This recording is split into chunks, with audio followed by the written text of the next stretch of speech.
Sobre o meu nascimento, tem uma história até engraçada, porque minha mãe, ela sentiu que o filho, André, ia nascer, ia vir ao mundo, e aí meu pai e minha mãe ficaram procurando uma carona para mim, para fazer com que minha mãe chegasse ao médico, né, e enfim, encontrar o filho tão esperado.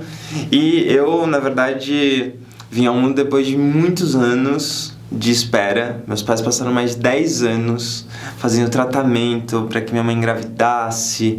Então, quando chegou o momento em que o filho ia nascer, para eles era um momento muito auge, assim, nossa, o filho que a gente tanto esperou. E até teve outro caso complicado, porque quando minha mãe estava aos 9 meses de gravidez, uma dupla de bandidos entrou em casa e colocaram uma arma perto da minha mãe, ameaçaram meu pai de morte, colocaram minha mãe e meu pai em lugares separados. Minha mãe não sabia se meu pai estava vivo. Então, prestes a vinda ao mundo do filho deles, ainda aconteceu esse fato. E aí, quando eles realmente perceberam que provavelmente estava perto de nascer, foi essa correria, precisamos de uma carona para chegar no hospital. E eles foram na casa de um vizinho, esse vizinho deu carona para eles, mas eles foram num hospital e o hospital não tinha médico. Eles foram num outro hospital e o hospital não tinha médico também. Eles começaram a fazer uma andança por hospitais da cidade de Embu das Artes, que é a cidade onde meus pais estavam morando e é onde eu morei durante a infância e adolescência. E aí em Embu das Artes não tinha médico, pelo menos nos hospitais que meus pais foram, não tinha médico para atender minha mãe. E eles tiveram que ir para outra cidade, Cotia. E aí, chegando nessa outra cidade, eles conseguiram atendimento. E aí, enfim, eu nasci e vim ao mundo depois de muita espera. Teve uma época em que, um pouco com esse medo da violência, minha mãe ela ficou bastante traumatizada. Minha mãe e meu pai por causa desse assalto que aconteceu em casa, que eu já mencionei, numa época que ela estava grávida, né? Então, minha mãe ela começou a também colocar grades na casa logo depois disso.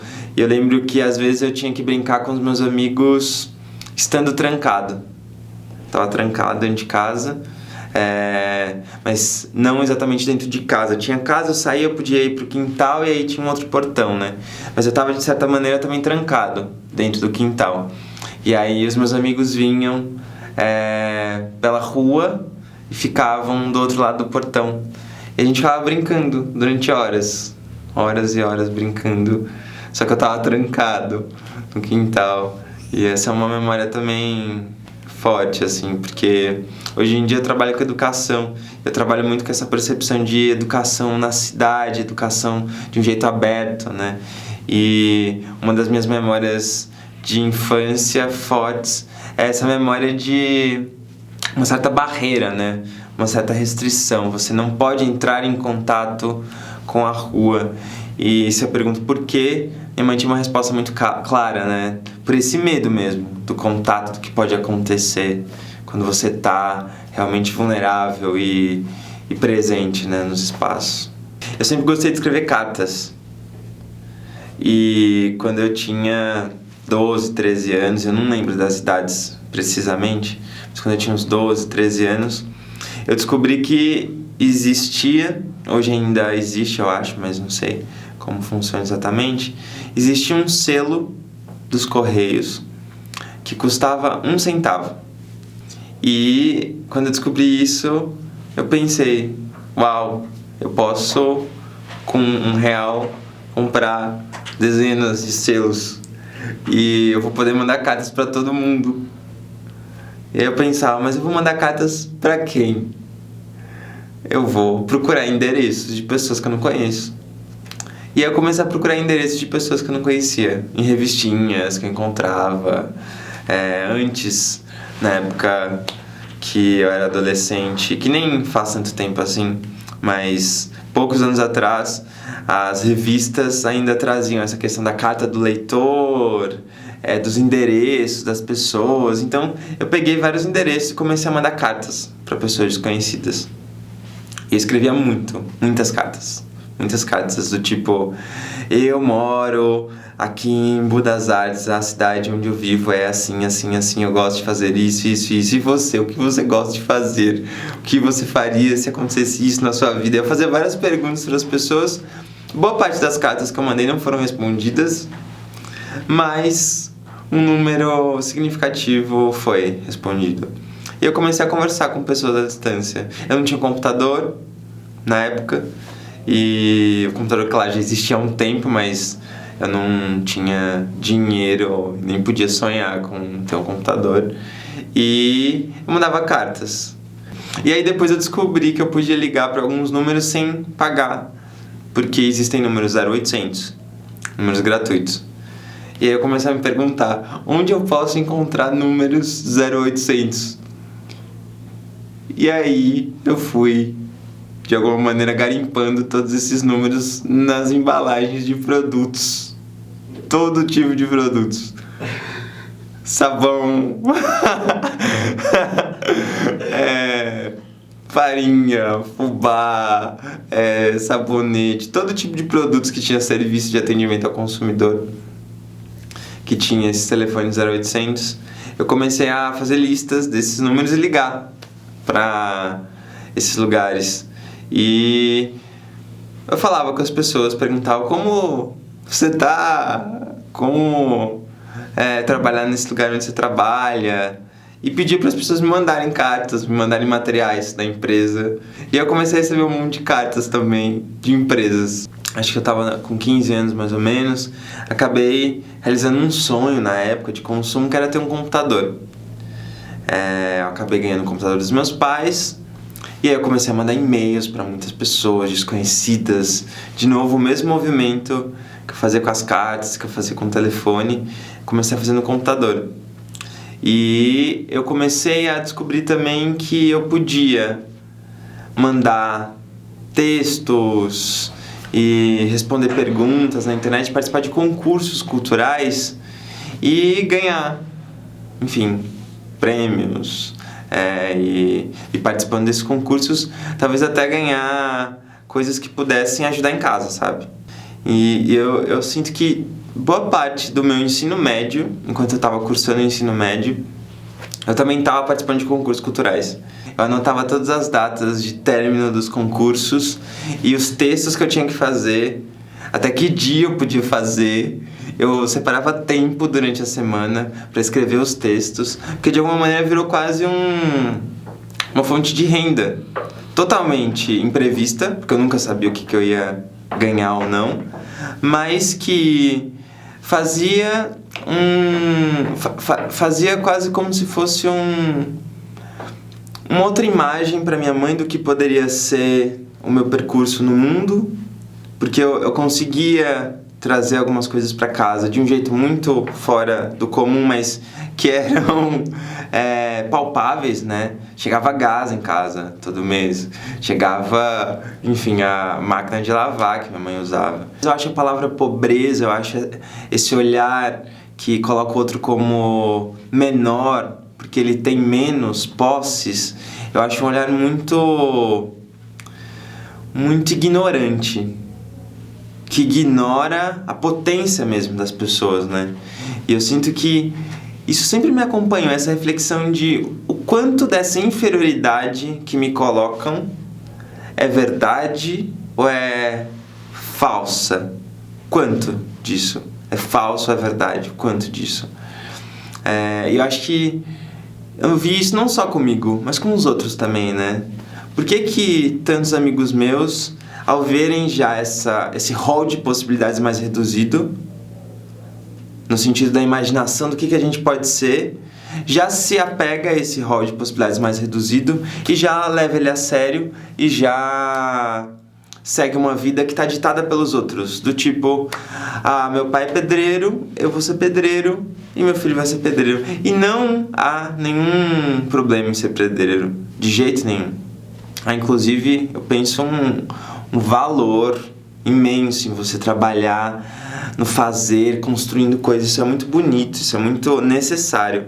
Mas, sem dúvidas, há um problema se você acha que porque seu pai foi uma coisa no mundo, você tem que ser exatamente a mesma coisa. Porque não há oportunidades para você ser uma outra coisa. Isso é um problema. Isso é um problema claro e absurdo, assim. Uma pessoa não pode achar que ela tem que ser menos só porque a estrutura social não permite que ela se veja na sua potência.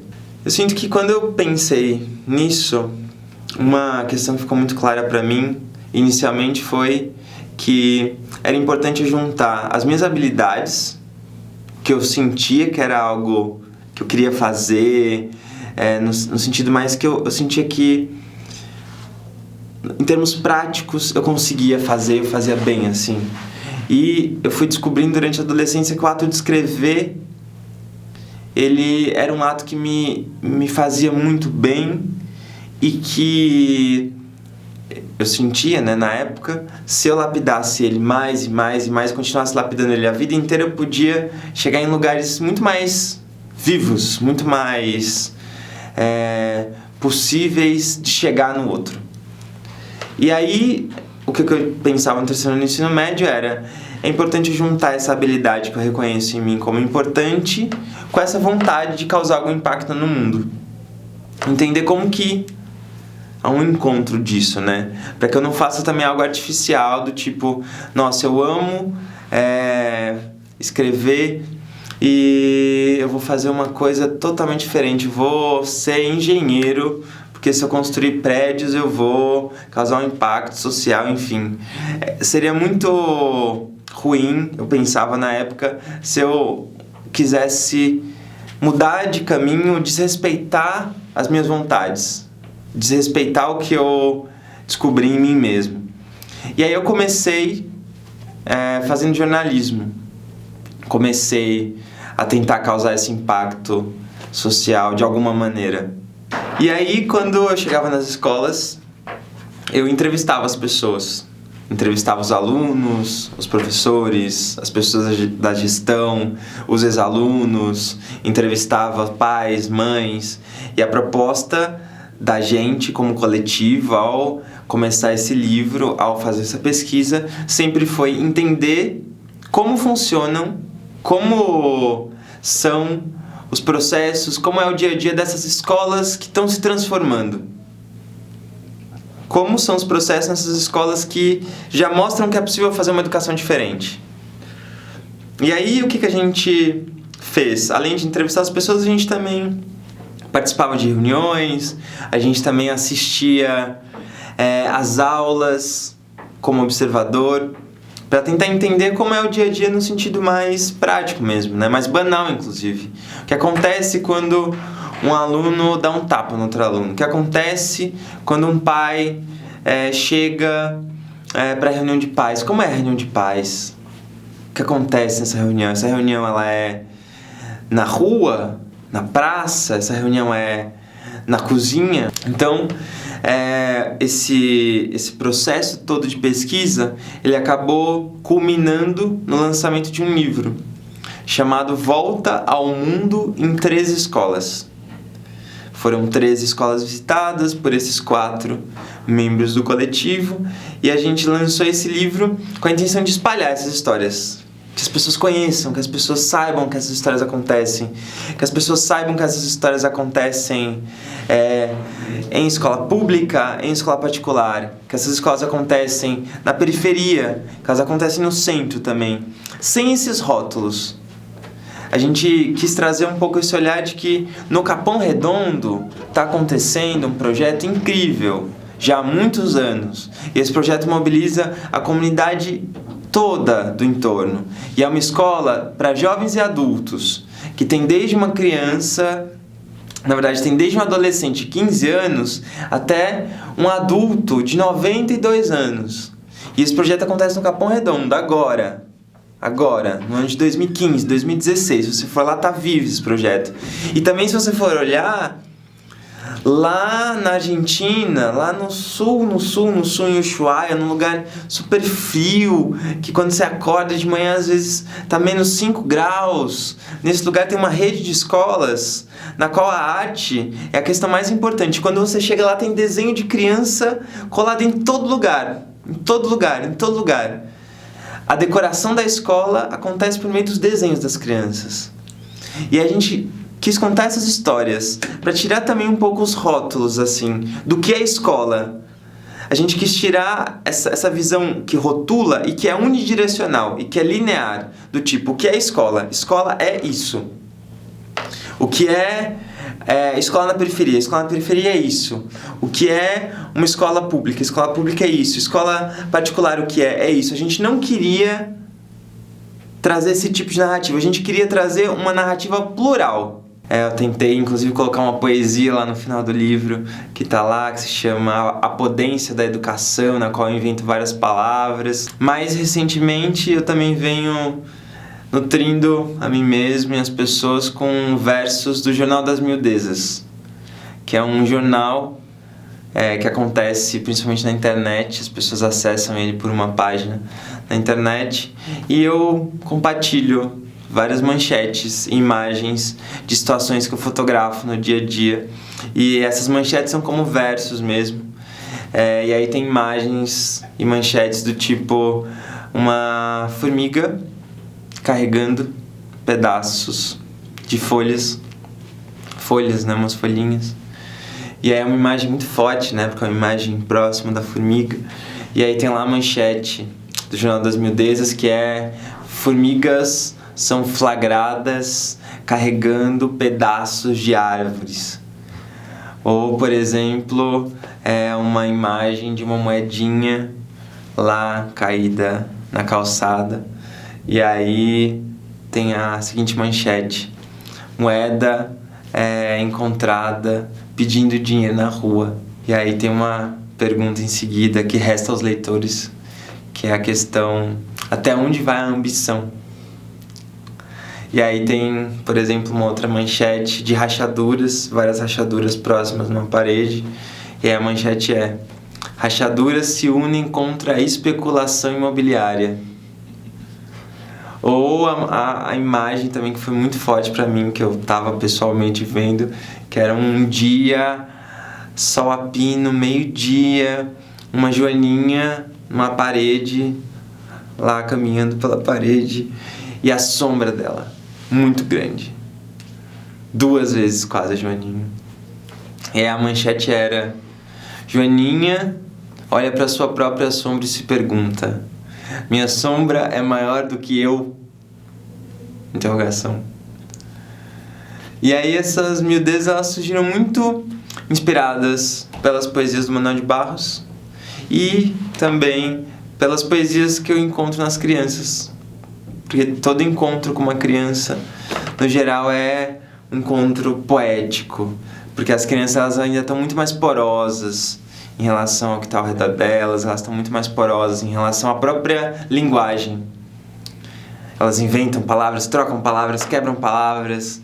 E tem até uma frase num livro de um colombiano, um livro chamado Casa das Estrelas, que é um livro que reúne vários significados de palavras dados pelas crianças. E as crianças dizem que o poeta é a seguinte definição: poeta é toda coisa inventada. Toda coisa inventada é um poeta. E as crianças, elas estão nesse lugar, elas habitam esse lugar de invenção constante, né, de imaginação. O próprio Manuel de Barros, ele fala: o olho vê, a lembrança revê e a imaginação transvê. É preciso transver o mundo. E a criança, ela tá nesse lugar da imaginação, que é o lugar que o adulto esconde, que é o lugar que o adulto foge, né? Porque é um lugar perigoso também. Na imaginação você tá solto, você tá à mercê de acontecimentos desconhecidos. Você não sabe o que pode vir, o que você pode imaginar. E aí, com o Jornal das Miudezas, eu tenho feito um exercício bem diário e constante de poesia no dia a dia. Poesia a partir daquilo que é mais banal mesmo. Então, logo depois de lançar o livro O Volta ao Mundo em 3 Escolas, eu estava muito feliz. Vi que as pessoas também estavam bastante engajadas em ler, espalhar essas histórias, mas ao mesmo tempo eu estava muito desgastado. E aí eu tomei uma decisão bastante inesperada para todos, bastante inesperada. eu conversei com uma amiga que conhecia um mestre indiano e um senhor de 75 anos que ainda mora no interior da Índia. E aí eu peguei um pouco dinheiro, na verdade, que eu tinha guardado, que boa parte do meu dinheiro também eu acabei investindo quase que nesse processo de me dedicar pro livro e de dedicar o tempo para isso. E aí eu peguei um pouco de dinheiro e comprei uma passagem pra Índia e fui pra Índia. E surgiu essa oportunidade de visitar esse mestre indiano e passar 3 semanas lá sem pagar nada em relação a isso, trocando a minha estadia lá pro trabalho. Eu todo dia de manhã acordava 4 horas da manhã, fazia meditação, regava plantas durante 1 hora, tomava um café da manhã que era um copo de leite com chá, o chai deles. Em seguida lia, escrevia um pouco, almoçava à tarde, limpava uma biblioteca. E eu passei dias e dias fazendo isso. E à noite eu jantava e ia conversar com esse mestre sobre todos os temas possíveis, sobre o amor, a morte, o presente, o passado, o futuro, a ilusão humana. E foi muito forte ter o contato com esse senhor. Um dia eu tava lavando louça com terra e eu acendi uma lanterna para iluminar eu e outras 2 pessoas que estavam lavando louça junto comigo à noite. Sem luz. Artificial, sem luz elétrica. E aí veio um senhor e ele veio, se aproximou de mim, olhou pra mim, viu aquela lanterna acesa, uma lanterna super pequenininha, enfim, tava iluminando nós 3, lavando louça. E aí esse senhor falou assim: você tem que aprender a viver com menos recursos. Você precisa aprender a viver com menos recursos. Por que essa lanterna tá acesa? E aí eu fui, apaguei a lanterna e lavei a louça à luz da lua. E que pra mim no momento não era suficiente, mas que pra eles era suficiente. E que eu aprendi, estando lá, que era suficiente. Mas que voltando também para São Paulo, pra gente em São Paulo, chega a soar estranho que apagar uma lanterna é necessário porque a gente está usando muitos recursos. Porque a gente, se for ver no nosso contexto, nos nossos hábitos, a gente realmente está acendendo muito mais lanternas. São muitas lanternas acesas de todos os lados, né? E chegando em São Paulo, eu comecei a me aproximar de alguns amigos e trouxe mais forte essa reflexão da educação e disso tudo que eu vivi lá na Índia, do presente, do espaço, do território, de como fazer uma educação que transborda, a sala fechada, que faça com que você perceba que você pode aprender com um senhor que você encontra de 75 anos e que esse senhor tem muito para contribuir, para compartilhar, para contar e que você tem que valorizar isso profundamente. Isso não tem que ser um anexo, um adendo na sua aprendizagem.